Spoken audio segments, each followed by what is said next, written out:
Good evening, everyone.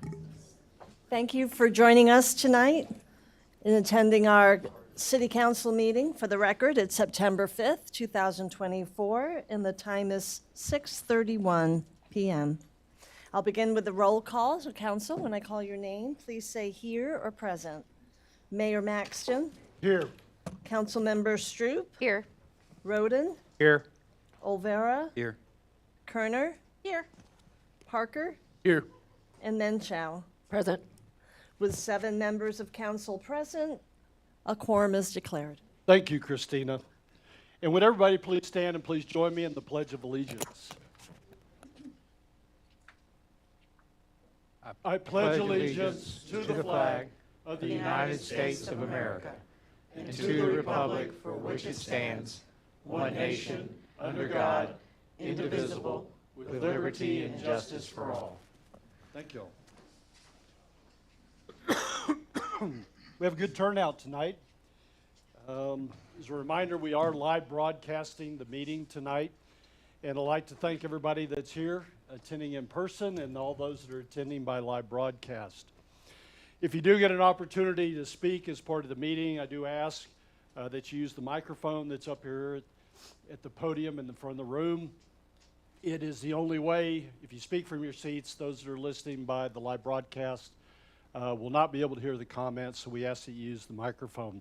And if you do get an opportunity to speak, I'd ask that you introduce yourself and state whether or not you're a Fair Oaks Ranch resident, or if you're from one of the institutions here as part of the meeting, just tell us what institution that you are from.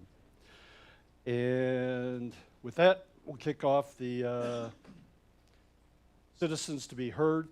For all those that are speaking tonight as part of Citizens to be Heard, I'd ask that you limit your comments to 5 minutes or less as part of your presentation. And first up is Eric Bilstein. I can do it when that comes as a... You want to do it under the agenda item? That makes more sense. Okay, that's fine. And Chris Depke. Please. Okay. And we were talking about the Noble Ark issue, right? And so we'll do it during the first one when we talk about the first extension of the ordinance. When I'll reference back to you, okay? These were the only 2 people that I had signed up as part of Citizens to be Heard. Is there anybody else here that is would like to speak as part of Citizens to be heard, but didn't get an opportunity to sign on the roster? Okay. I do have one letter that was submitted by a Fair Oaks Ranch resident and asked to be read as part of Citizens to be Heard. It was from Mark Freeberg. He is a Fair Oaks Ranch resident, and he writes, "Dear Council, on today's agenda you have 2 action items related to emergency ordinances implemented on Noble Ark Drive that address traffic concerns raised by the citizens of Fair Oaks Ranch. We are writing today to provide the data we have collected related to the reopening of the street and the implementation of the new speed limit and new stop signs. Since the reopening, we have used hand counts during peak traffic hours and have utilized an electronic traffic counter acquired from Teleram Citizens Data. We live between the intersection of Calcalo and Noble Ark before you arrive at Dietz Elkhorn Road. Since the road has reopened, we've personally observed increased traffic at all times of the day, and the numbers continue to rise. This includes large commercial vehicles and construction equipment. Specifically, on Friday, August 23rd, approximately 80 cars were counted between 2:30 p.m. and 3:30 p.m. The number of cars during the same time frame increased to approximately 90 on Tuesday, September 3rd, and to 115 on Wednesday, September 4th. As for the morning traffic between the times of 7 to 7:45 a.m., approximately 110 cars were observed on Monday, August 26th. This number increased to approximately 150 cars on both Tuesday, September 3rd, and Wednesday, September 4th. Our electronic traffic counter has also registered a 31% increase in total weekly traffic from August 16th through August 30th. We appreciate the city's efforts in collecting traffic data and the seriousness in which it is handling this matter. We will continue to report this data we collect and look forward to comparing our data to yours. For the record, we continue to support the full closure of the street. Sincerely, Mark and Brandy Freeberg, and they live at 8633 Noble Ark Drive. And that completes the citizens to be heard portion tonight. And we have two five-year award presentations to make tonight. I'll hand it over to Joanna. Yes, sir. Thank you, Mayor. So as the mayor said, tonight we are recognizing two of our employees that have hit their 5 years of service with the City of Fair Oaks Ranch. So first, I would like to ask School Resource Officer Amanda Pena to join me up here while I accolade her. All right, so Officer Pena, or SRO Pena, reached her 5-year service award milestone with the City of Fair Oaks Ranch this last month. Her original start date with the city was in August of 2019, where she has diligently served this community since. In October of 2023, she was promoted to her current role as the school resource officer at our very own Van Robb Elementary, where she has continued to show her commitment to this community through the engagement and continues to shine as a member of this team. SRO Pena holds an intermediate peace officer certification, and her contributions to the community have been exceptional over the last several years. Last Christmas, she organized one of the city's most successful Christmas toy drives in collecting over 1,500 toys for charity. These efforts allowed the police department to donate to 3 local charities and directly benefited 12 families that were in need. She's also built strong relationships with local businesses to host a very beloved Santa event that has brought the community together in the holiday spirit. And additionally, SRO Pena has also played a key role in facilitating this year's Junior Police Academy program, ensuring that we were able to continue its success again this year. Her hard work and leadership did not go unnoticed, as she was actually named the Employee of the Quarter for Q1 in the 2023 year, which would have been October, November, and December of 2023. And this is, again, it's a prestigious honor as she is nominated by her peers and recognized for her performance over those months. So we like to thank SRO Pena for her outstanding service, and we want to congratulate you on a remarkable 5-year journey here at the City of Fair Oaks Ranch, and we do look forward to many more years with us. So please join me in congratulating SRO Pena.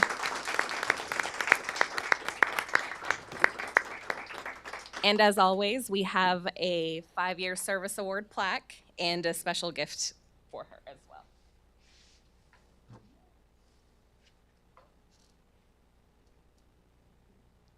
All right, thank you so much.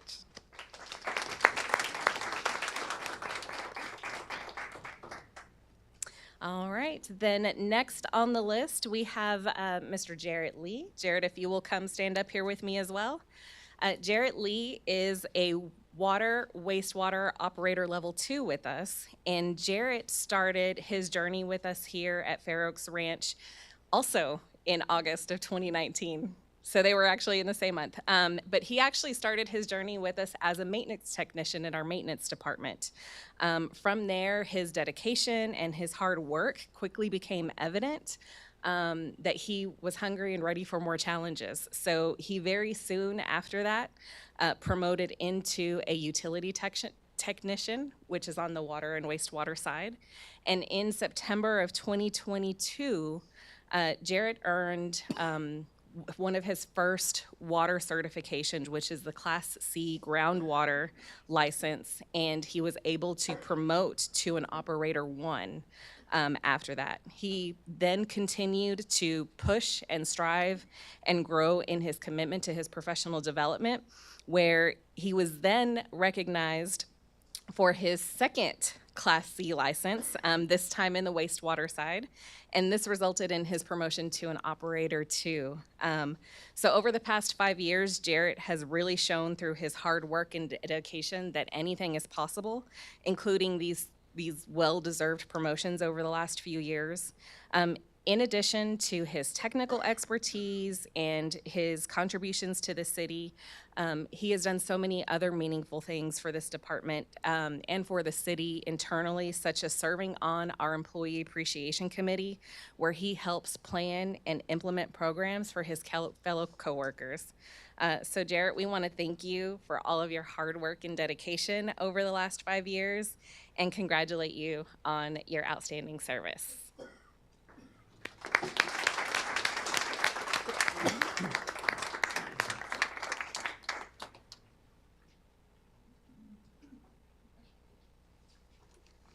Thank you both for what y'all have done. Thank you both for what you have done for the city for the past 5 years. We couldn't be where we are at today without the effort that y'all have provided, so thank you.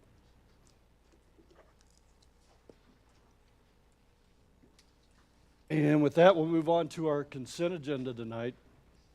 We have 2 items on the consent agenda. First is the approval of the August 15th, 2024 regular city council meeting minutes. Second is approval of a resolution adopting a right-of-way dedication for the city of Boerne. Is there any council member that would like to move either of these items from consent to consideration? With nobody doing that, then could I get a motion to approve the consent agenda? Move. From Emily? From Chesley? All in favor of approval of the consent agenda, please say aye. Aye. Any opposed? The consent agenda is approved. Thank you.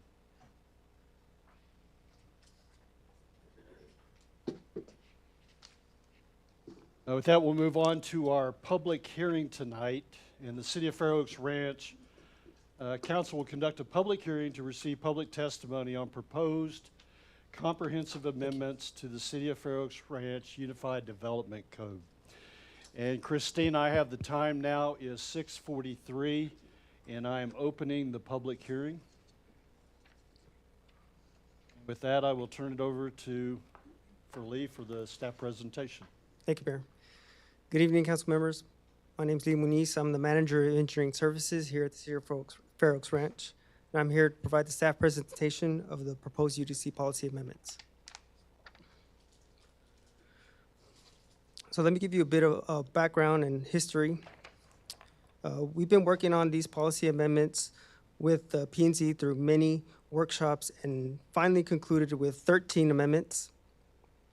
Some administrative amendments were necessary to make the UDC a bit more comprehensive and visually pleasing. On June 20th, the council supported 9 of the 13 proposed policy amendments, along with the mixed-use village zoning amendment to proceed with public hearings. On August 8th, the P&Z supported a recommendation of the amendments to the City Council. So here's a quick summary of the 9 policy amendments. I'm going to try to go through these as fast as possible. So starting with number 1, we'll realign the requirements of the cul-de-sac design criteria to comply with the International Fire Code and the American Association of State Highway and Transportation Officials. Number 2, we'll designate the required easement widths for single and multiple utilities. Number 3, we'll restrict any modifications within an easement unless the city approval was granted. So number 4, we'll add a vertical and horizontal separation distance to utility pole service lines due to vegetation growth potential.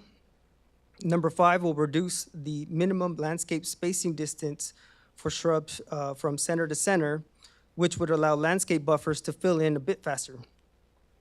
And number 6, we'll utilize the Institute of Traffic Engineers trip generation manual to designate the required stacking spaces for various drive-through facilities and to designate 2 stacking spaces for each gas pump.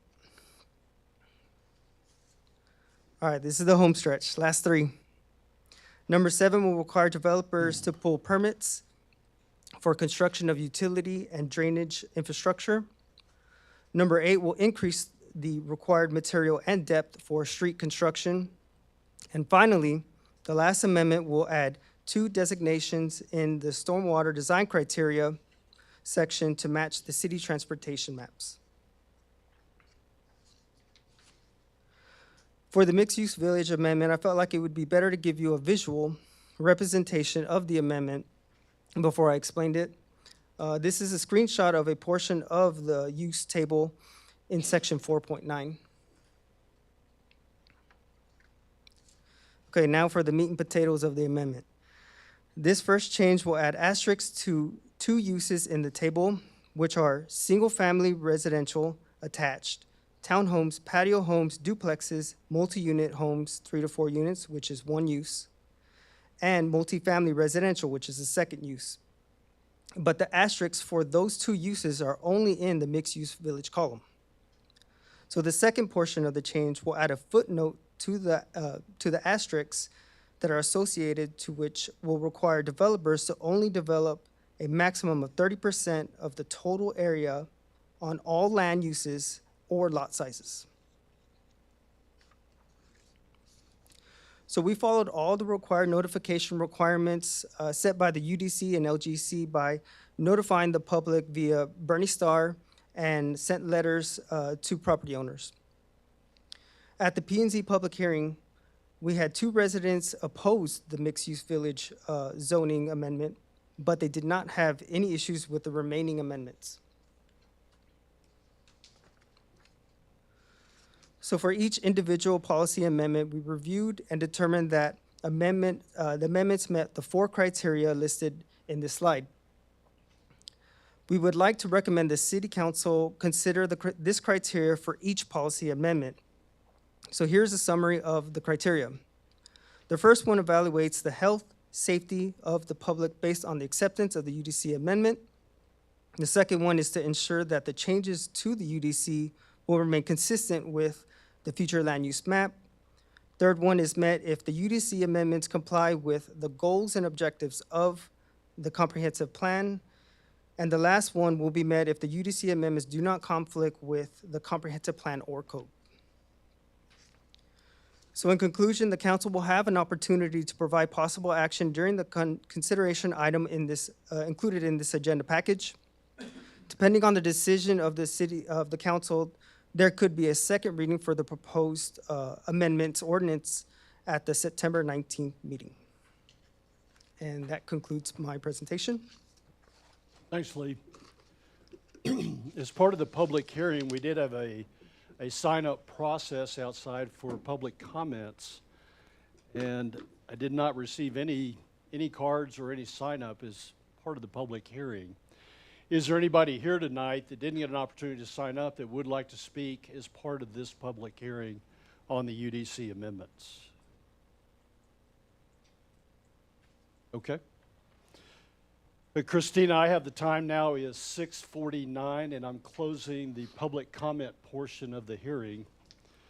And at this time, for council, if you have any questions for Lee, this would be the time to ask them.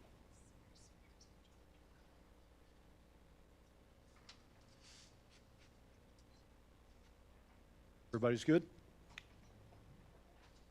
We have been through these several times. All right. And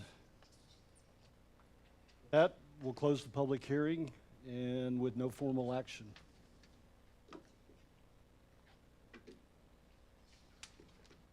We'll move on to, we have 7, I believe it's 7, 1, 2, 3, 7 consideration items tonight on the agenda.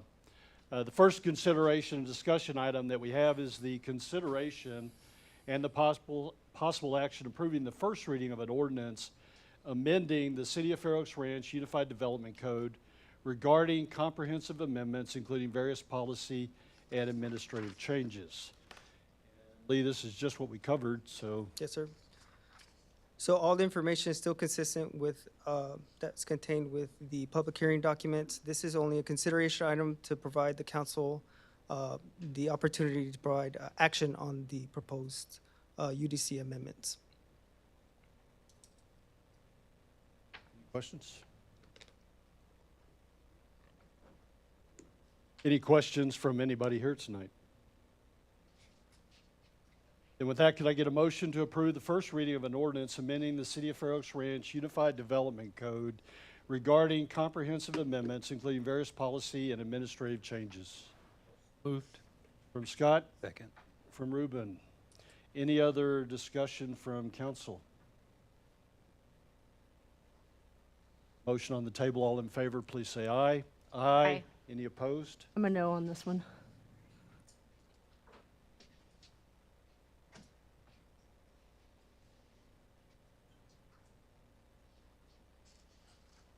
Okay. Everybody else was aye. The motion passes 6-1. With that, we'll move on to our second consideration item tonight, which is the consideration and approval of an ordinance authorizing the issuance of City of Fair Oaks Ranch, Texas Combination Tax and Limited Pledge Revenue Certificates of Obligation, Series 2024, providing for the payment of the said certificates by levy of an ad valorem tax upon all taxable property within the city, and further securing said certificates by a lien on and pledge of the pledged revenues of the system, authorizing the execution of any unnecessary engagement agreement and the city's financial advisors, and providing an effective date. That was a mouthful. Yes, it is. So good evening, I'm Summer Fleming, Director of Finance. Also here is Andrew Friedman and Ryan Cunningham from Samco Capital. So tonight, we actually have two ordinances for your consideration. They'll be presented together, but then we'll have a separate motion and vote for each item. So the first ordinance is authorizing the issuance of certificates of obligation, of which the proceeds will be used to fund capital improvements of the utility system. And then the second ordinance is authorizing the issuance of general obligation bonds to fund the roadway projects as authorized in the May election. After the certificates and bonds received a AA+ rating by S&P Global Ratings, the notices of sale were posted last Thursday, August 29th, and the bids were due just this morning. So the draft ordinances included in the agenda packet had several blanks that have since been completed with the bid results. And Ryan and Andrew will present those bid results and final numbers, and also answer any questions that you may have. Thank you, Summer, Mr. Mayor, members of the council, Ryan Cunningham, Samco Capital Markets. I'm going to go ahead and go over the bids that we received on both issues, then turn over to my colleague, Andrew Friedman, who will do a little bit deeper dive on the numbers. So if you could turn to the second page here, since the certificates of obligation was the first item on the agenda. So these are the went out for competitive bid this morning. As you can see, a lot of people lined up were very interested in the City of Fair Oaks Ranch's bonds and certificates of obligation. We got 8 bids. We like to go out and, if we get 5 bids or 6, it's strong, but to have this amount of participation says a lot about the city and what people think about owning the city's debt. The lowest rate came in at 3.74 from BOK Financial Securities. This was the second issue that we had gone out for. Now flipping to the first page, the general obligation bonds that we issued, 9 bidders, 3.64% interest rate. Now, just to give a little bit of context, we were running about 4.25% before, and then whittle it down, think it maybe come in around 4%. We try to be conservative in our estimates, but these very low interest rate is what's been going on in the city, and it said a lot of demand for this, so you should be really proud of the amount of bids that came in and these really low rates, which is a product of all the hard work the city's been doing. So I'm gonna turn over to my colleague Andrew to get a little bit deeper into the numbers. Thank you, Ryan. Andrew Friedman, Samco Capital Markets. First and foremost, you'd like to reiterate, got really great rates. A lot of that's due to the AA+ bond rating the city has. A lot of that is also due to the broader interest rate environment that we've experienced over the last couple of weeks. So we've seen interest rates coming down as the market prices in an expectation of a federal funds rate cut coming up at their meeting here in a couple of weeks, further into September. So the market's pricing that in. To give you a little bit of context, when we first started visiting with the Bond Advisory Committee last October, the 10-year Treasury bond was about 90 basis points higher than it is today. So we're seeing municipal bonds tend to follow the 10-year Treasury bond as a benchmark. So we're seeing interest rates come down. So we always want to be more conservative in the planning phase of this. So to have a better interest rate for either of these bond issues results in a lower interest cost, a savings to the taxpayer and ratepayer when it comes to repaying this debt. And we haven't seen 8 or 9 bidders show up on any bonds, whether you're AA, AAA, in probably 2-3 years. So it really does speak to the name recognition and that AA plus credit rating for the city. Behind those first 2 pages, these are the final numbers for both the general obligation bonds and the COs. So this is following exactly with the capital improvement plan that we have visited about over the last several months, putting exactly in the general obligation bonds case, these are for road projects, putting exactly $3,585,000 into your project fund at closing, scheduled for September 26th.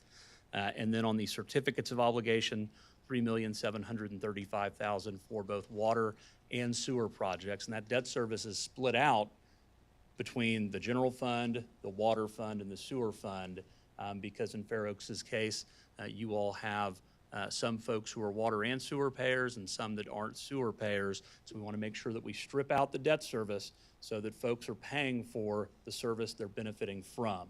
So that's all incorporated within this.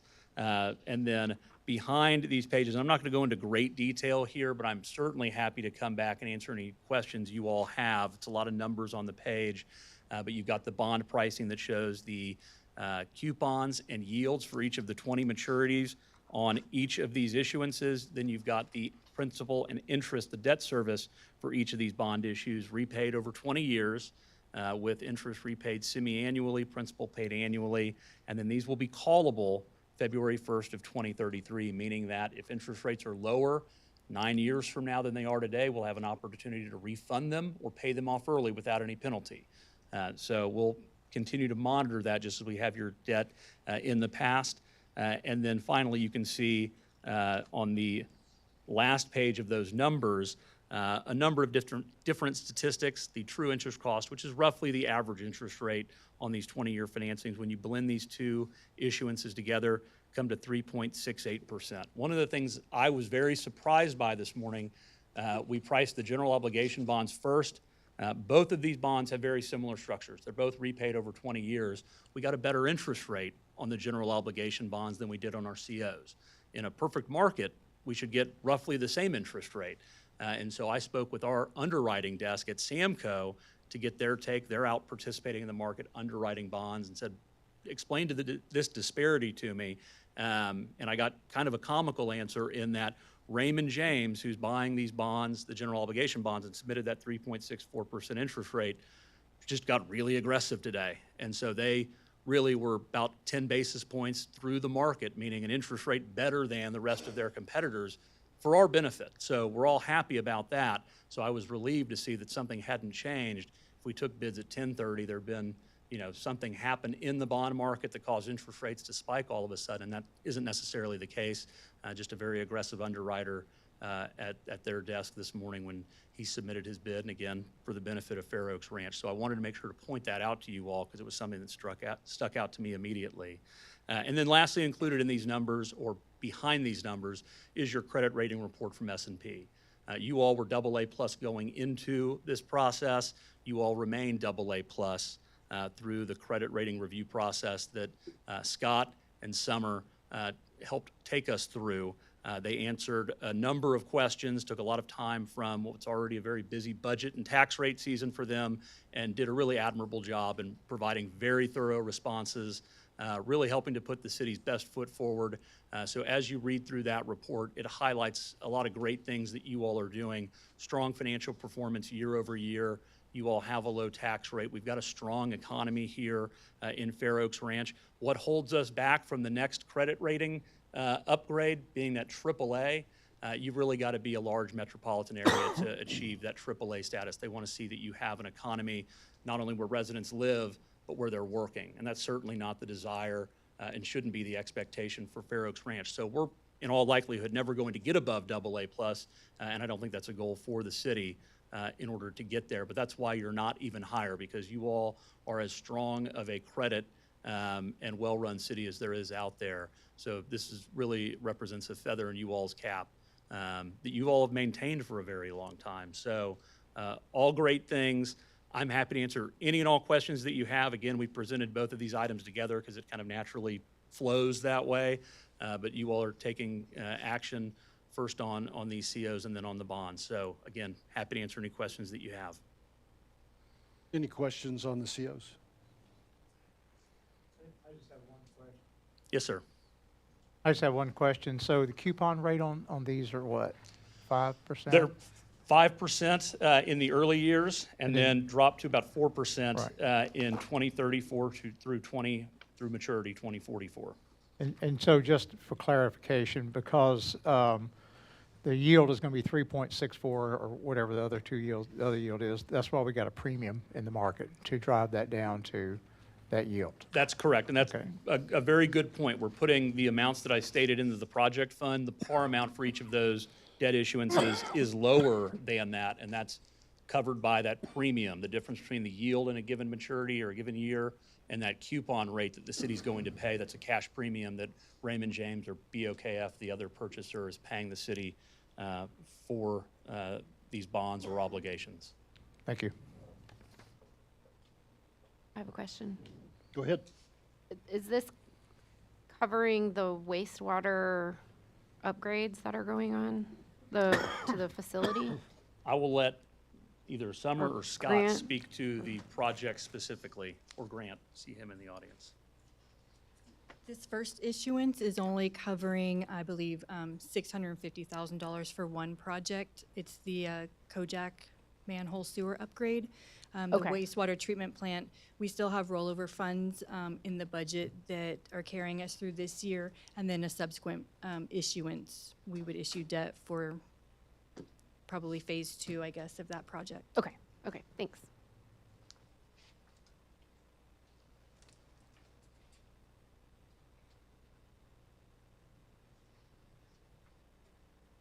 Any other questions? Do we have any questions from anybody here tonight? For either city staff or for Andrew? Okay, then with that, could I get a motion to adopt an ordinance authorizing the issuance of a City of Fair Oaks Ranch, Texas combination tax and limited pledge revenue certificate of obligation, Series 2024? So moved. Keith? Second. Chesley? Any other discussion from council? Motion on the table, all in favor, please say aye. Aye. Any opposed? Motion is approved. That covers the consideration item for the certificates of obligation. The next item that we have on the agenda is the consideration and approval of an ordinance authorizing the issuance of City of Fair Oaks Ranch, Texas general obligation bonds, Series 2024, levying a continuing direct annual ad valorem tax within the limitations prescribed by law for the payment of the bonds, authorizing the execution of any necessary engagement agreement with the city's financial advisors and providing an effective date. And Summer, really nothing to add. We covered all the information from the general obligation bonds also. Andrew, anything else that you wanted to add? Nothing further to add from me, sir. Okay. Any questions from council? And any questions from anybody here tonight?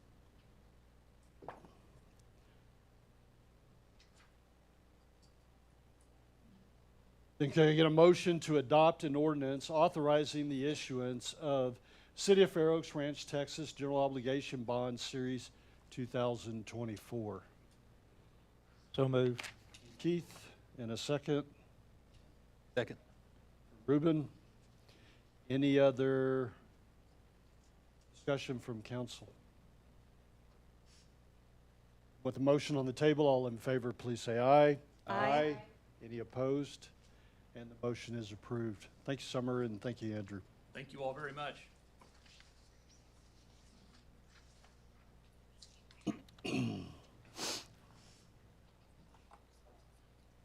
We'll move on to our fourth consideration item of tonight,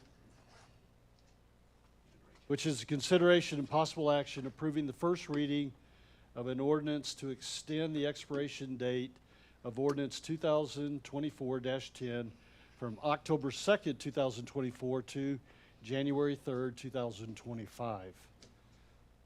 Grant, you gonna lay this one out for us? Yes, thank you, Mayor, Council. Ladies and gentlemen, I'm Grant Watanabe, the Public Works Director for the city. And actually, these next two agenda items are related to the extension of those emergency ordinances for Noble Ark and Calcolo. The first ordinance reduced the speed limit on Noble Ark and Calcolo from 30 miles per hour to 20 miles per hour. And the second ordinance removed the yield sign at the intersection of Noble Ark and Calcolo and replaced them with stop signs. Now, in accordance with our home rule charter, emergency ordinances expire on the 61st day after adoption unless extended by a majority vote of the City Council. Now, since the emergency ordinances were approved on August 1st, they are set to expire on October 2nd. Now, staff recently installed 2 radar feedback signs on Noble Ark. We're currently collecting data, but the October 2nd date doesn't give us enough time to collect and analyze that data, come up with some recommendations for City Council, and then pass a regular ordinance that requires 2 readings. So staff is requesting an extension of the emergency ordinances to January 31st. By that date, staff will have the analysis complete and recommendations ready for presentation to City Council along with a possible ordinance at that time. That concludes my presentation, but I'm willing to take any questions if you have them. Other than wanting more time for analysis, why January 31st and not, is a sooner date possible? A sooner date is definitely possible, just considering the holidays that are coming up. We decided to give us a little bit more timing just in case.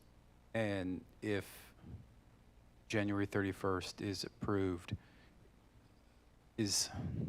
can it be discussed before then, or you might have the analysis before then?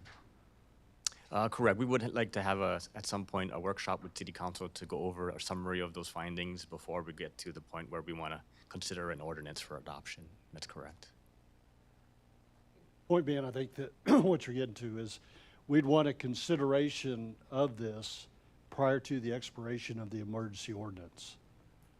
So any Correct. data we'd have to go through, any workshop, plus any adoption that we were going to do after that would all need to be done before the January 31st, 2025 date. And so that really, depending on what the meetings are in January, that would leave us 1 or 2 meetings in January to complete that. Is that really what you were looking at, or? Yeah. Okay. Yeah, Laura. So can you explain what type of additional traffic analysis staff will be doing between now and then? Well, it's not just staff, it's also our GEC. They're really our transportation experts. What we're going to do in the next week or 2 is download all of that data from these radar feedback signs, and we're going to provide all of that data to our GEC. They're the ones that's actually going to help us with the analysis, and it might take them several weeks to complete that analysis and provide a report to staff. Okay, so you put up radar feedback signs? Yes. And so it's counting both cars going through and their speed? That's correct. And are they up all the time? Yes. Where are they located? Both of them are on Noble Ark. One's Calcalo. Oh, I'm sorry. One's on Noble Ark and one's on Calcalo. Probably right off the parkway? And off Dietz? Okay, so there's 3 of them? No, 2. It's 2. Okay. It's 2. Got it. One coming from Dietz, one going up Calcalo. So for that whole path On right either there. end, essentially. And actually, on that topic, Almost done. oh, sorry. One last question. And I'm not sure who would answer this. Has there been, since we've instituted the 20 mile per hour speed limit, which is a drop of 10, has there been any warnings or traffic citations given during that time?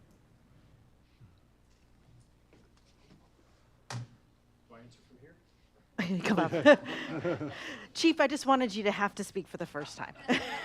Yes, I'm happy to speak. I can get you the Okay. exact data, but it's my understanding that this is an opportunity to remind the residents, and so they've been taking notes as well as making a few stops and walking the neighborhood but basically just face-to-face letting them know as a reminder, but no official warnings and no official speeding citations at this time. Okay, thank you. That's my only question, so. The other day, the speed limit sign that I think it's supposed to flash your speed, the one on Calcalo approaching Fair Oaks, it doesn't flash anything. So if it's not flashing anything, is it still collecting data? I believe it is still collecting data. I mean, I think it's set to start flashing at 25 or 27 or something Okay. like that. But yes, that's a setting that we can adjust. Okay.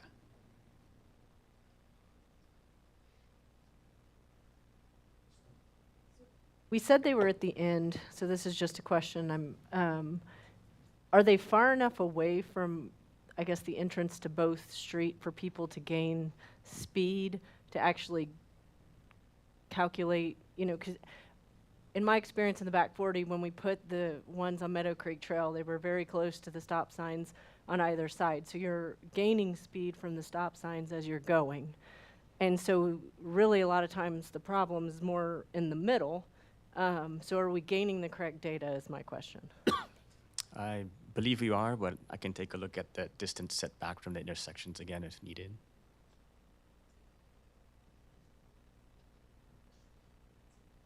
Yes, sir. Back to Ruben's question, are we, and maybe to your comment, Mayor, are we going to be able to address this issue prior to January, or is it going to be addressed in January? Exactly when do we think the data would be compiled and some kind of recommendation coming to the council? What is your target date right now? Definitely before the end of January. Hopefully well before the end of January, I'll say. I just don't know how long it takes for our GEC to go through all of that data. Is it a matter of collecting more time to collect data or time for them to compile the data? It's Or the both? analysis and the compilation. The analysis. Yeah. So are they going to base this on the data they've received to date, or will there be additional data provided to them? So we haven't provided the data to them. They're still saved in the radar feedback Okay. signs. Sometime maybe by the end of next week, we'll go and try and download all of that data, and then we'll send that data to our GEC. So the data they're going to be working from will be whatever data has been collected through next week or whatever date Correct. you pull it. Then after that, what happens to the data? Is there will that be looked at as well, or Yeah, no? the devices will remain there for a little while longer. If we need to download another set of data from those same devices, we can do that again at a future time. Okay, I got that. Thank you. My question is, so we're talking end of next week, let's say mid-September. It takes them 3 months to compile this data? I mean, it just seems like a long time for them to make that analysis. I mean, is that reasonable? Again, the intent is to come back to council well in advance of January 31st. Okay. I just didn't want to have to extend it again. But Okay, well, I just really need to understand the flow, though. The data they're going to be working from will be the data that started recently up through the mid part of September, and then they'll make they'll compile that, and you'll assess it and come back to council, okay? Yeah. Thank you. Fred, based on that, I mean, we'll continue to provide data to them after the middle of September. I mean, as the radar trailers are out there and collecting data, we'll continue to provide it to the GEC. Is that correct? If it's needed, if they ask for more data, we'll have that data and we'll be able to provide it to them. Okay. Yes, ma'am. To go along with that, so when did we put up the radar signs? Was it August 1st? It was last week. Last week? Mhm. And how long was the planned collection of data? We want to capture at least 2 weeks to get a representative sample. Okay, so concern I have is there's a lot of things happening in the last 2 weeks that have changed traffic flow in the city. We've had the SAWS thing happening at the front of the parkway, which can affect which cars are coming down the parkway. We have Trevoli Way, which makes people not want to go to that intersection. I'm reading this comment from the residents, And they're saying, we're seeing a lot of construction trucks come through the area. I wouldn't be surprised because I couldn't get a construction truck through Fire Oaks Parkway at Dietz Elk. I could barely get my car through there because it's so tight. So my concern is our data is going to be skewed by not accurate traffic flows based off of the construction we're having all over the city right now. I'd rather have a more accurate assessment of what it would look like. So is there a way we could extend it? Do we know when this Trivoli Way stuff is going to be done? So we could get an idea, and when the SAWS thing is going to be done? So in terms of Tivoli Way, unfortunately, that project's not going to be done until the February, March of 25 timeframe. Okay. And then as for the Fox Falls SAWS project, both lanes are open right now, but that last phase that they're currently working on won't be done for another couple weeks. And I think that's So- probably have a less of an impact because I think within the last 2 weeks, both sites have been open. Correct, So correct. I agree, that's probably less of an impact this time. But, okay, I'm just showing concern that the data might not provide an accurate assessment of the real flow through that area because of that intersection, because the intention is to drive traffic through that intersection by making that street slower.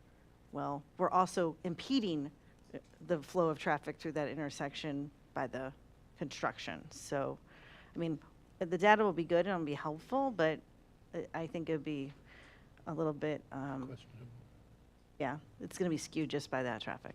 I understand. Okay. To tag onto that, I'm also wondering, based on this letter the mayor read earlier about the residents' own statistical gathering, that they're seeing an increase, that maybe we should extend our data gathering a little longer before we turn it over to the analytical company. Because if we're starting to see this kind of increase and increases, and we just have this little 2-week block of time, and Tivoli Way just got underway, at kind of the beginning of all this. So maybe we should go longer to get a better data Trailers will set. stay out there for the duration, No, I'm talking, but I think Grant was saying they were just going to cut the data in 2 weeks, ship it off to the analysts. So my thinking is go longer before you provide it to the analysts or add more to it. Agree. I mean, we can send the first block to them at that time, but. But not stop It's there. not a one and done, right? I think that would be important. Yeah. Sure. Any other questions? Throwing this out there since we're talking about it, would it be beneficial to do some data collection at the Parkway too? And if we have historical data available for counts of cars going, just to see what the increase is or decrease is there? I don't even know if that's available, if we even have something to compare it to, but I would be curious to see if traffic has decreased in that area while it has increased in others. Just throwing it out there. I have a question for the chief. Do you have a time frame in which y'all might actually start enforcing the stop signs and speed limit? No time frame. I think we're just assessing and learning, and we can certainly dial up enforcement anytime we have concerns, whether it comes as a direct complaint from neighbors, or if we visually see it ourselves. I know the first week we had 2 school buses that were a concern, so we reported that to the district because they were, obviously these signs are new to everybody. So I was actually out there this morning at that 3-way stop, and a large percentage is stream of cars during that peak time frame the letter referenced, and a large majority of cars roll through the Okay. stop sign. Sure.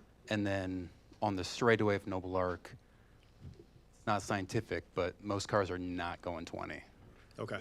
They're going, they're probably going 30. They're probably going what they're used to going.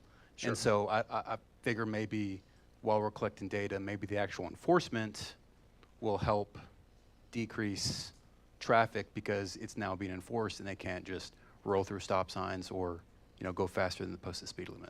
I guess it depends on if you want your data affected, because if you put an officer there at a stop sign, the data is going to be one way, and if the officers aren't there, the data is going to show something else. So I guess as a collective, we need to decide, do we want unaltered data or do we want an officer out there? Obviously, if we're having crashes or neighbors are complaining that, cars are just racing through, then we want to do something about it.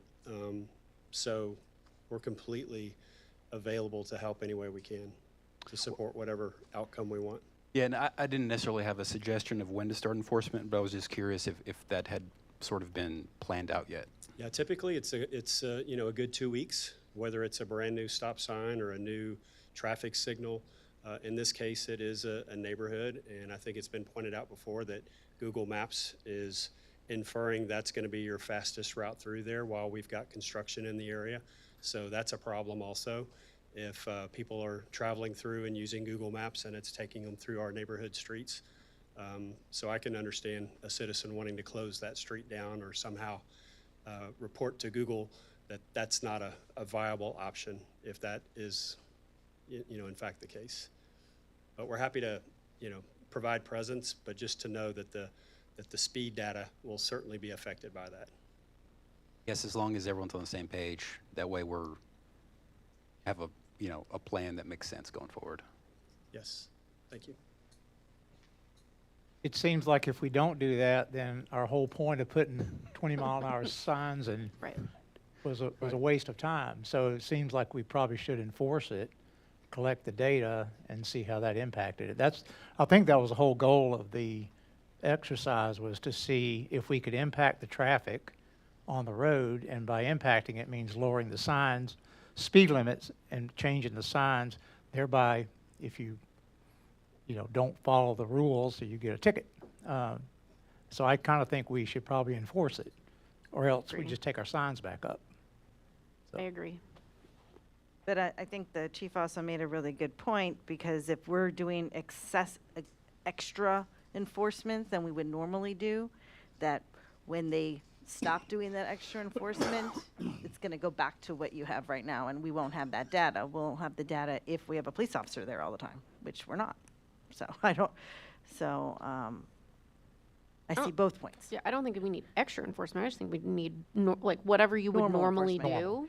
do. If you'd have someone, patrolling in this area sometimes or this area sometimes, just kind of whatever the norm is, but actually inform the citizens that your grace period is now expired and you must follow the rules or you're going to have consequences. And even if they're not citizens of the city, which I imagine a lot of the traffic are not. But for everybody here, yeah, when they're walking the neighborhoods or whatever, doing the education part of it, yeah.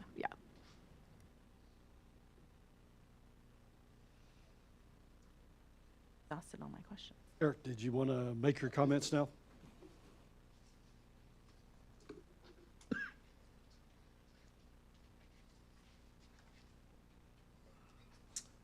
Hi, my name is Eric Beilstein. I am a resident. I live on Royal Turf Circle, which is the cul-de-sac off of Noble Ark. So thank you, Mr. Mayor, member of City Council. Thank you for looking at this situation. We certainly appreciate it. To add or to answer a couple questions, first off, it's not trailers that are out there. It's 2 speed signs. So they're permanently in the ground with a sign that says 20 miles an hour with the radar below it. To answer your question, they're probably within 75 feet of the intersections. So you're certainly not getting up to 20 miles an hour unless you're drag racing. So I don't think it'll ever get to show that. I'm not sure the speed limit was the issue in the first place, but so I'm here to speak about the possible extension of the emergency safety measures put in place. They certainly haven't been effective for the route issue, which is too much traffic. It wasn't an issue of are people stopping, although, again, anecdotally, the neighbors are saying about 50% of the people roll through the stop signs because there's no cross traffic.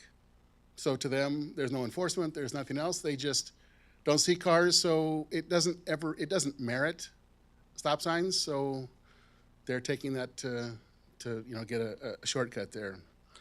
Per the neighbor counts, again, anecdotal so far, but 156 cars between 7 and 7:45. So if you do the math, that's every 17 seconds if you did it over the entire period, but It really isn't that, it's bunched up, but just think of that it's a constant thing of cars. The reason you guys did the emergency ordinance was about safety. And so far, I don't think these measures that are in place have proven to be safer or safe enough, I guess, is the issue. So what I'd like to suggest is, again, maybe it's too long to continue that ordinance to go all the way to January, but maybe go to Plan B. Don't just wait and do nothing else, but go to a Plan B. And you say, well, what Plan B? The last meeting we had about this, I discussed perhaps a restricted left turn lane. So it would restrict no school traffic or no traffic at all from Noble Ark to Dietz from 7 to 7:45 or something like that. And the same thing, a right turn from Dietz onto Noble Ark, the two times that are drop off and pickup. It doesn't affect emergency services, but it gets to the root of the problem, which is too many cars taking this as a cutoff. So that's something that we said was not off the table the last time. But I'd hate to see that we wait another 4 months with no other thing in place to try to affect what, again, is the root problem. So I think that's the issue. Again, the last time we met discussing this on the agenda was something about Chartwell and adding signage to some of the streets to reduce school parking in front of people's homes. And I think it's exactly the same kind of thing, which is the parking for that school affected people parking in front of people's homes, and now it's restricted where you can't park there during school drop-off hours. A restricted is the same thing, I think. It's unintended consequences. I believe that what you were considering was what was the impact of the change in school districting. And I think the data so far that the residents have is that the change of Van Rob in that hasn't stopped a lot of people, I think too many people, taking the cutoff. So 156 cars in 45 minutes for a street that's not designed for it, regardless of whether you make it 15 miles an hour or put anything else. It's not about enforcement. It's about stopping cars from making the turn to go there. Thank you. Thank you, sir. Chris, did you want to? Yes, please. Thank you, Mayor, Council. I'm Chris Depke, also a Fair Oaks resident. I live on Noble Ark, close to the Parkway. Excuse me. Actually, I'm here to reiterate my recommendations from the 1st of August, which is to disapprove these ordinances based on the lack of a warrant for these traffic control devices. I understand you did it to try and improve safety, but as Eric said, it's not necessarily a speed or a stop sign issue. Now, I recognize the impact of the construction, as was mentioned, and I believe part of the traffic problem is because Napa Oaks and the people that still are non-city residents are going to come up the access road, and because of the construction, they don't want to do that one lane to stay on the access road and go over to the old road. They're going to take the Parkway and come up Calcalo and Noble Ark. So construction does have an impact, and eventually that will go away. Basically, I'm proposing disapprove the extensions. You'll have until October to continue studying the traffic under the current conditions, the current signage, and you'll have as much time as you want to continue studying it without the stop signs or the speed limit signs. So I don't think you need to extend it. And in fact, you need to study it, I believe, also in both conditions, with and without those traffic control devices. We've heard anecdotal evidence about speeds. I'm on the other end of Noble Ark, but I swear I saw a golf cart going 25, 30.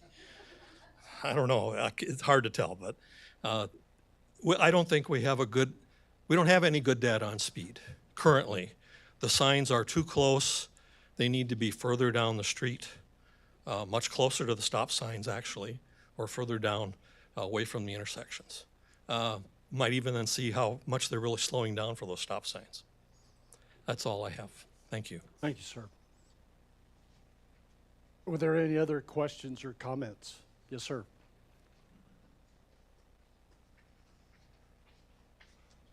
Josh Cook, Fair Oaks residents. I've talked a couple times, and I will not go very long today. I just wanted to make a note.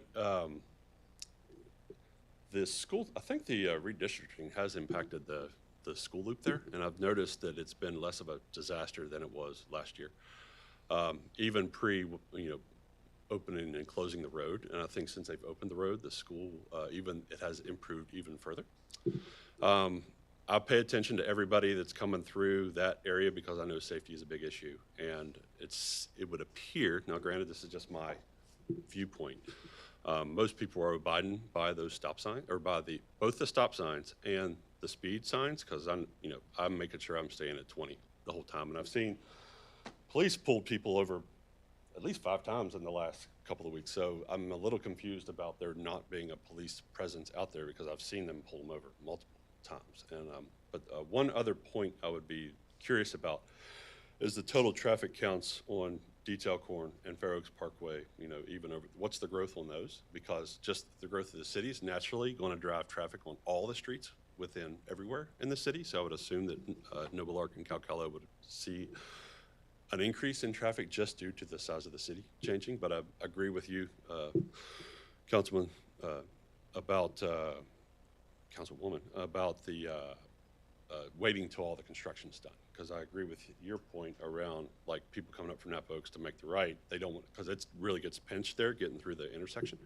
And then what's out here at the main stop sign makes a big impact. So it probably would be very beneficial to wait until all the construction's done to see what the long-term impacts are. But, the speed signs aren't going to register 20 miles an hour. There's no way you're getting to 20 miles an hour by the time you hit that point. So those signs should move, but I do think the 20 mile per hour and the stop signs are making a big difference. And I was noticing as I go through the max I've seen, both in the afternoon, it's much, much lower. And so 156 sounds like it's 100 cars less than what it was pre-closure. Because it was 250 in the morning. So 150 is a dramatic decrease. And then to see, we might see 10 cars coming through in over a 2-minute period that we're looking. I'm making sure I pay attention. I'm getting there right at the crush when everybody's getting there. So it seems like it's a very leisurely stroll through there. So at least that's my opinion. I just want to make sure that those points are known, and a couple more data points, I'm all for. So, thank you. Thanks, Josh. Is there anybody else that would like to make comments or has questions?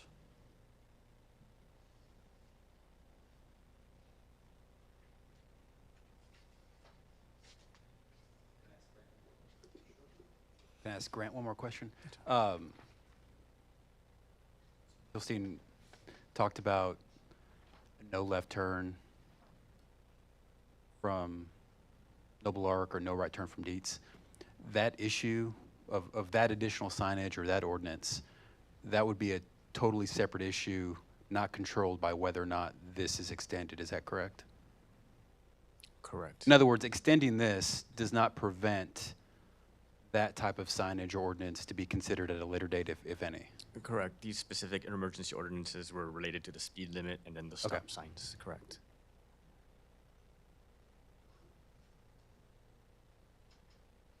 Any other questions? And can I get a motion to approve the first reading of an ordinance extending the expiration date of the ordinance 2024-10 from October 2nd, 2024 to January 31st, 2025? So moved. Chesley? And I second. Laura? Any other discussion from council? I'd like to make a point. So this vote is just on the 20 mile per hour, not the stop sign. Right. I think making these streets 20 miles per hour is consistent with most residential areas. I know my area is 20 miles per hour. Most small neighborhood sections are 20. So regardless of any other actions we take, I think keeping this 20 is consistent with all the other neighborhoods in our neighborhood, in our city. So I think regardless of any other actions, it's a good call to do, to extend. Right. With the motion on the table, all in favor, please say aye. Aye. Aye. Any opposed? The motion is approved.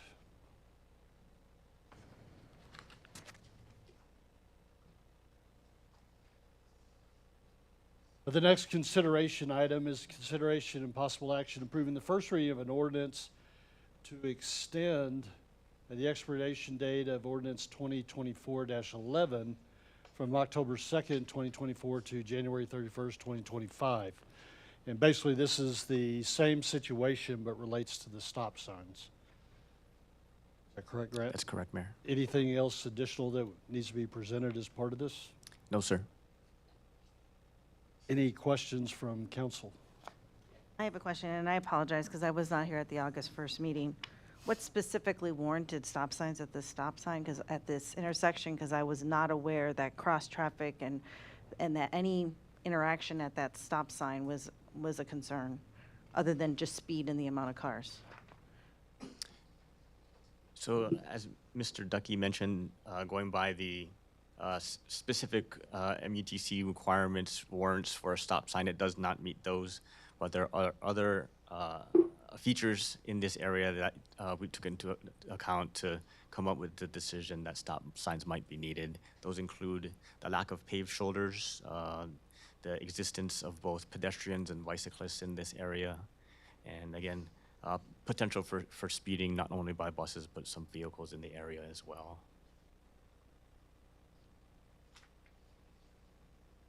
Any other questions? Any other questions from anybody here tonight reference the stop signs? Okay, get a motion to approve the first reading of an ordinance extending the expiration date of ordinance 2024-11 from October 2nd, 2024 to January 31st, 2025. So moved. From Emily, and a second. I'll second.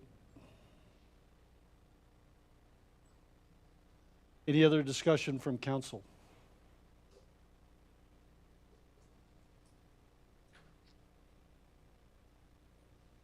I guess I'll just say, if we had a reason for doing this, and I think we need to have that complete set of data that we intended to have going forward. And if we don't, then it, what was the point? So, I can see maybe at the end of this, once we get the report back, if it's like, hey, keeping that 20 miles an hour was really important, but stop signs really didn't do much, then we get rid of it.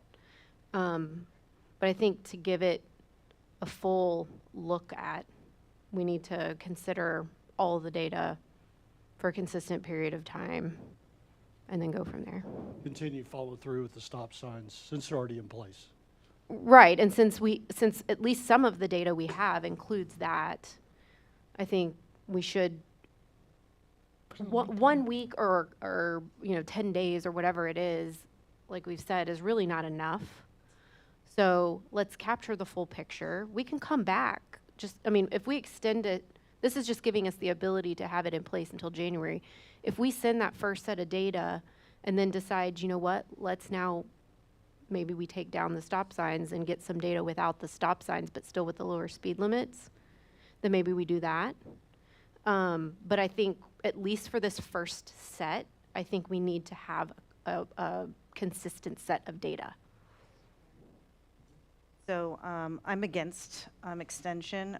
Already, without the extension, these stop signs will come down October 1st.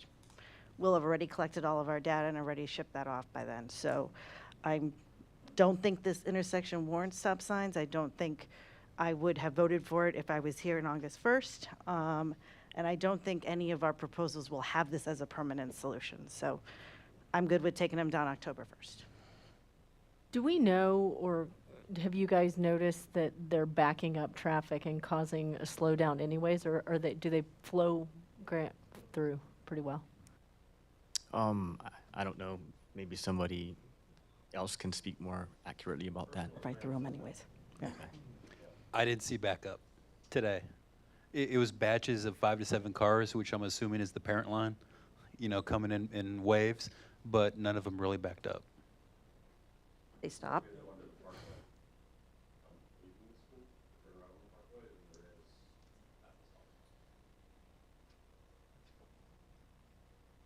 And it's part of the additional data that I guess we could collect. I got it, the radar signs are out there and we're collecting the information off the radar signs. but we probably need some visualization, like backups at the stop sign or backups at Dietz Elkhorn or the Parkway as part of all of this, you know, whether it's drop off or pickup, depending on.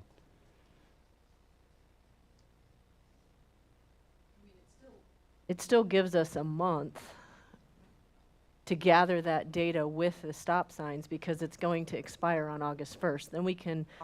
October, sorry, I didn't mean to say August. And then we can take them down and run more data and have that to compare it to the other before the January meeting. So I don't personally see the point in extending the stop signs either. Okay. Fair. I was kind of with what Emily said. I mean, the stop signs have already been put in place.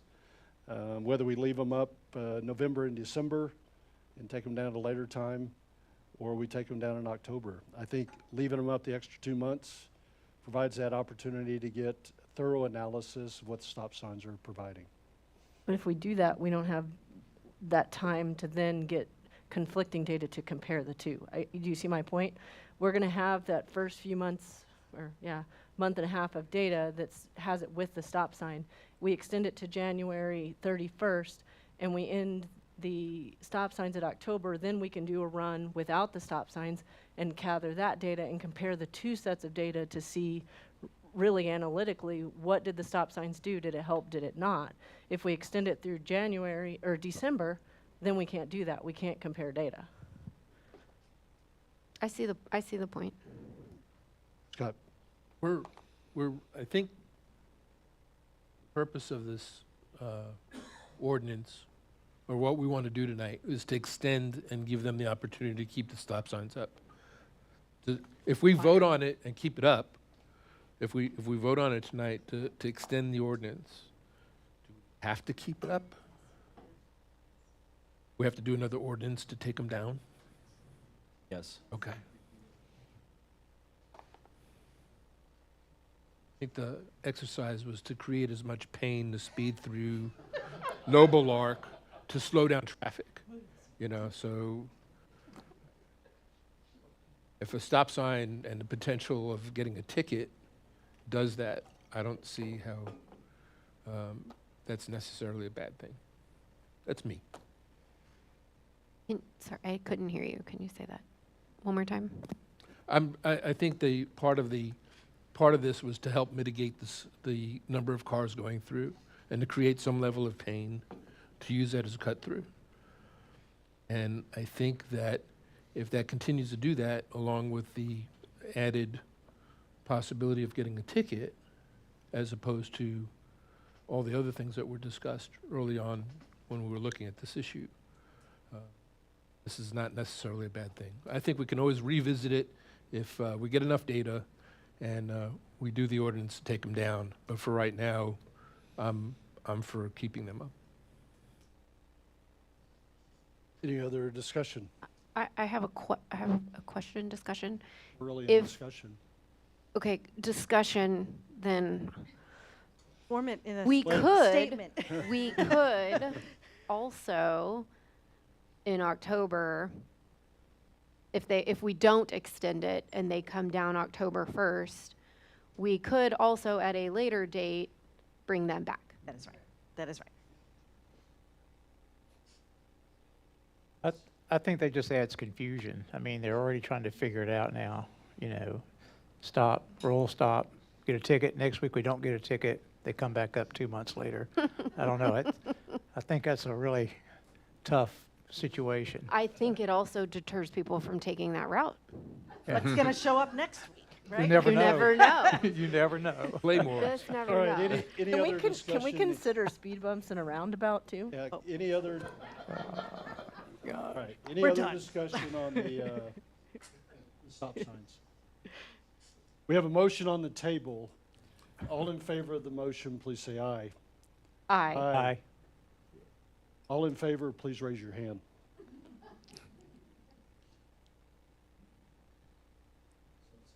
Five, four. 4. All against, please raise your hand. By a count of 4 to 3, the motion passes. Thanks, Grant. Thank you, Mayor.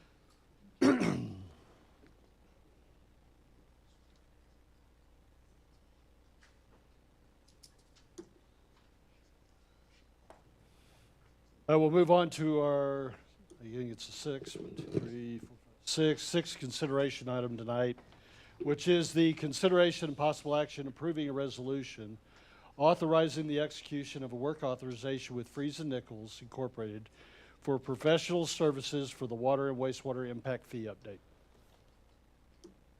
Grant. Again, thank you, Mayor.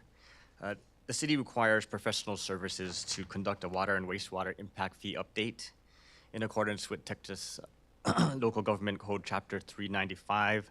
A political subdivision imposing an impact fee shall update the land use assumptions and capital improvement plan at least every 5 years. And since the city's water and wastewater impact fees were last updated and adopted in March of 2020, we are going to be due for an update in 2025. In addition, the local government code also states that the political subdivisions shall use qualified professionals to prepare the capital improvement plan and to calculate the impact fee. And from the city's list of on-call consultants, we've determined that Friesen Nichols is the most highly qualified consultant. This firm completed the city's water, wastewater, and reuse master plan and also conducted the city's 2015 and 2020 impact fee updates. In addition, Friesen Nichols also has experience working with the city's Capital Improvement Advisory Committee, CIAC, in calculating proposed impact fees and developing recommendations for City Council. An impact fee is defined as a charge or assessment imposed by a political subdivision against new development in order to generate revenue for funding or recouping costs of capital improvements or facility expansions necessitated by and attributable to the new development. So this is not a fee imposed on existing utility customers or residents. This is a fee that's imposed on developers and future developments for areas that are currently unplatted. This new impact fee also would not apply to subdivisions that are already platted and are in the process of building out lots, since the impact fee assessed is the fee that was in effect at the time their plat is recorded. A copy of the work authorization is included as Exhibit A, and a copy of the consultant's proposal is included as Exhibit B to this agenda item. The cost for the water and wastewater impact fee update is $69,282. And as with past impact fee studies and updates, water and wastewater fees collected, impact fees collected to date are available and will be used to fund the cost of this update. If approved, this effort is likely to take a total of about 8 to 10 months. We would schedule a kickoff meeting with the consultant later in September. We'd work with the consultant over the next couple of months to refine our land use assumptions, our capital improvement plan over the next 10 years, and also our growth projections. At the next regularly scheduled CIAC meeting, which is March, we would present an update to them and also schedule a special meeting with the CIAC in April to go over the proposed new impact fees. In May of next year, our intent would be to come back to council to give you an update and also possibly to set a date for the public hearing. We need to have a public hearing on the updated land use assumptions, our capital improvement plan, and the proposed impact fees as well. If all goes well, the intent would be to have that public hearing in the June timeframe next year. Mayor, that's the end of my presentation, but I can answer any questions you might have. Any questions for Grant? Everybody good? All right, any questions from anybody here tonight for Grant? All right, then could I get a motion to approve a resolution authorizing the execution of work authorization with Friesen Nichols Incorporated for professional services for the water and wastewater impact fee update in the amount of $69,282, expenditure of the required funds, and execution of all applicable documents by the city manager. So moved. From Emily. Second. Chesley. Any other discussion from council? I would just like to say that The CIAC has been pushing and working towards this for a very long time. And so I'm really happy to see that it's finally here. Anything else? And with the motion on the table, all in favor, please say aye. Aye. Any opposed? Motion is approved. Thanks, Grant. Thank you, Mayor.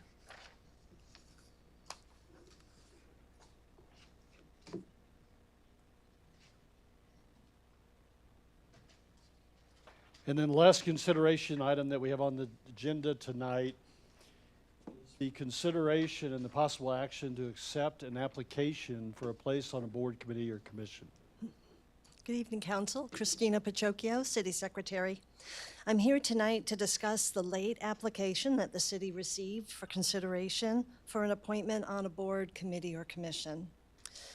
If the council chooses to accept this late application, it will require scheduling an interview with that applicant. To fit this into the previously established schedule, we'll need to adjust the timing for the September 16th meeting. Alternatively, we could schedule a separate interview during the week of September 9th through 13th. That's all I have. Thank you, and I wait for your guidance on how you'd like to proceed. And so, quick question. So, Christina, it was a late application. They didn't make the timeline. Did they give any specific reasons on why? No, sir. I tried reaching out, and I was not able to connect with the applicant to discern, why. Remind me, what committees is the applicant applying The for? applicant is interested in the CIAC, the MDD, P&Z, the Transportation Committee, and the ZBOA. And so other than being late, by how many days? The application was received on the 23rd of August, and the deadline was August 6th. Like 3 weeks late. So other than being many weeks late, do they meet the other requirements to serve on a committee? Yes, they did. Okay.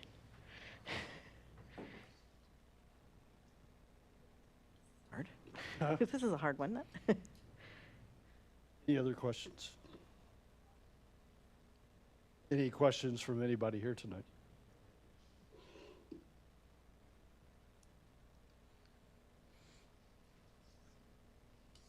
Can I get a motion to accept the application for a place on a board, committee, or commission?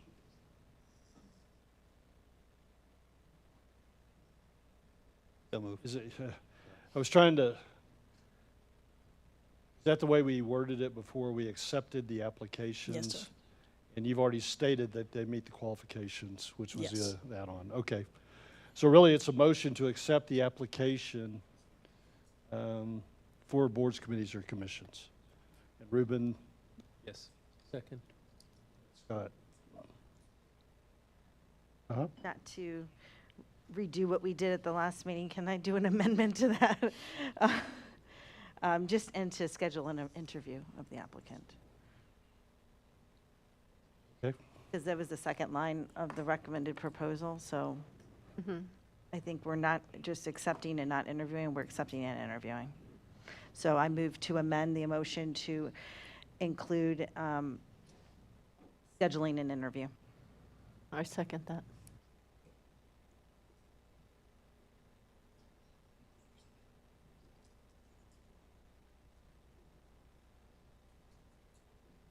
Okay. And that was Laura and Chesley.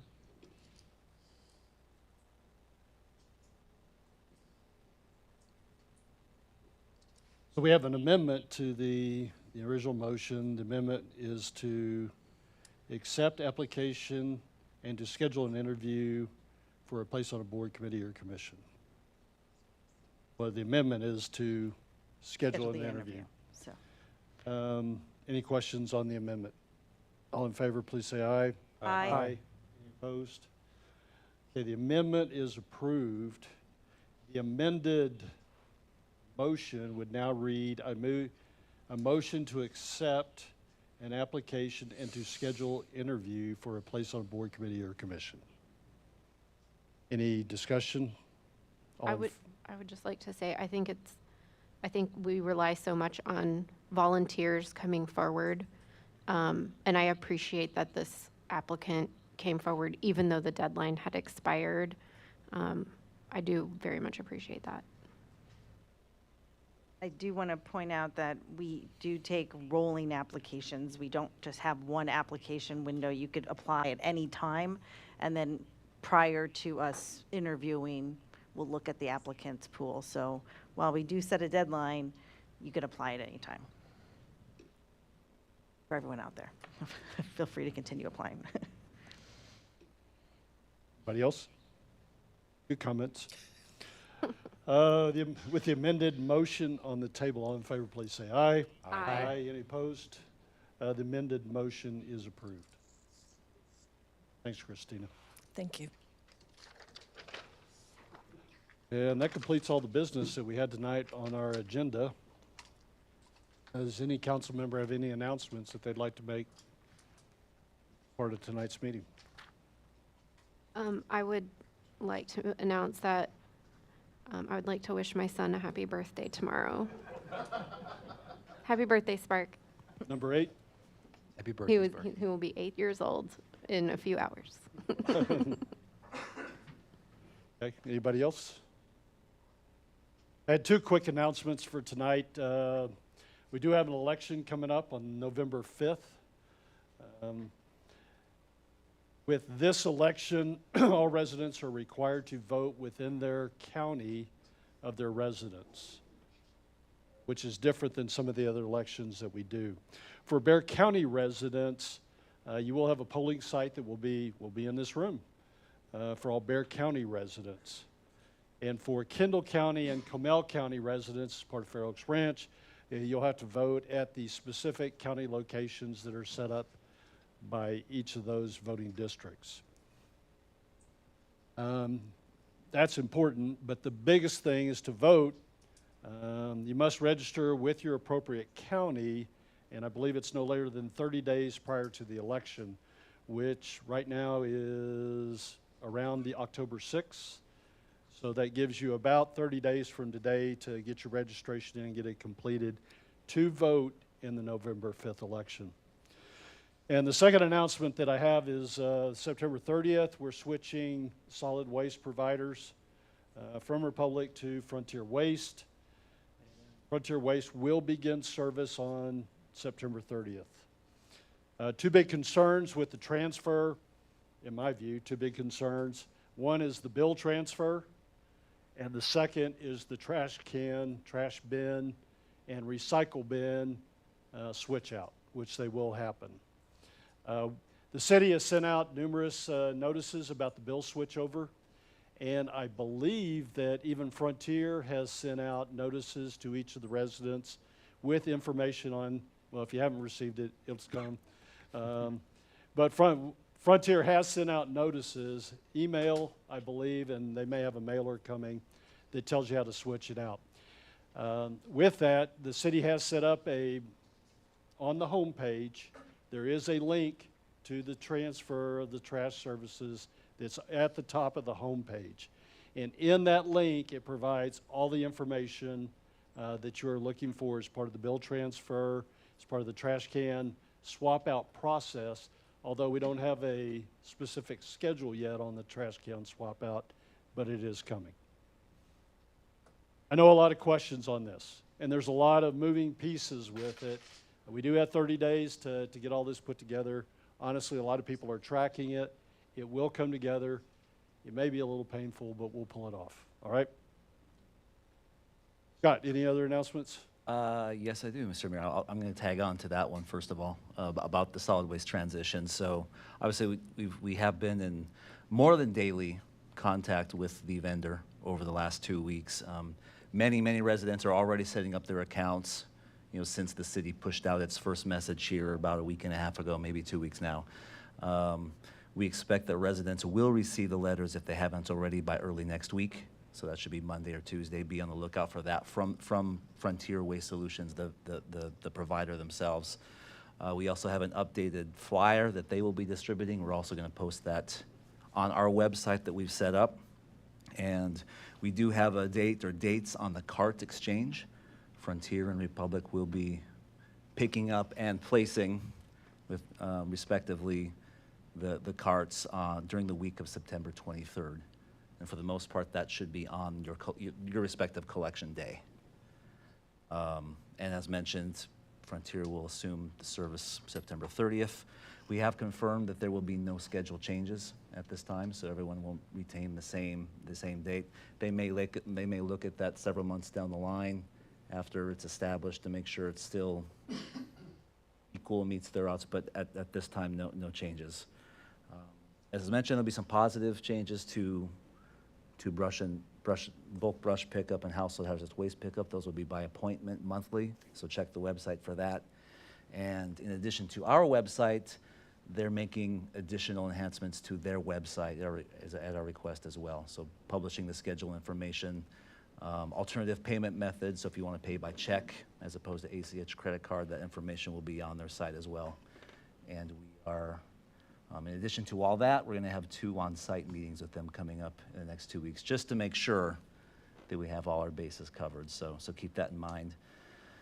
I want to commend our small but mighty comms team through this transition. We've pushed out the messaging. We established a garbage and recycling site in less than a week as all this has gone through. It has all the key dates, a very detailed FAQ page to help residents navigate the change. And keep in mind, too, that the provider is a franchisee, just like other utilities we have, so CPS, SAS, GVT, et cetera. So this is basically like creating a web page to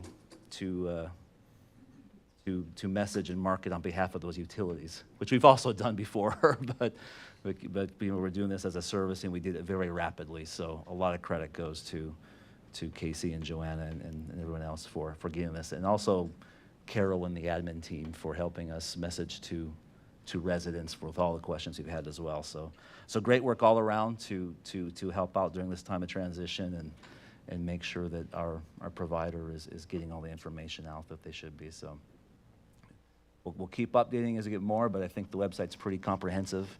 And again, from the provider themselves, expect those notices next week. Did you see us afterwards, sir? Hazardous waste collection on the 14th. That's my next announcement. Thank you very much. Household hazardous waste next Saturday, September 14th, 8 o'clock to 11 o'clock a.m., Cibolo Creek Church parking lot. Again, a week from Saturday, at the church parking lot on Ralph Road, and that will be performed by the current provider. That will be the last annual collection. After that, we'll be going to individual scheduled pickups. But this time, Saturday, September 14th, 8 o'clock to 11 o'clock. That's all I have. All right. Are there any items that any council member would like added to a future agenda?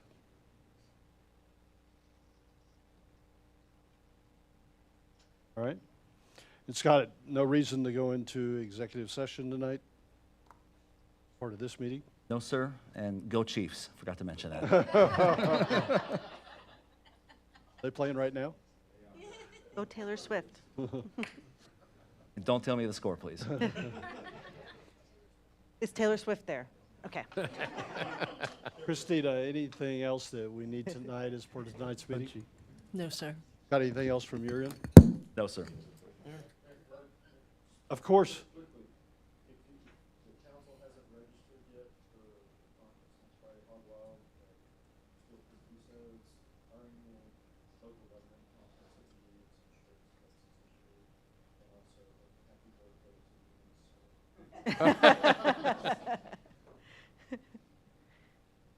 Christine, I have the time now is 8:05 and we are adjourned.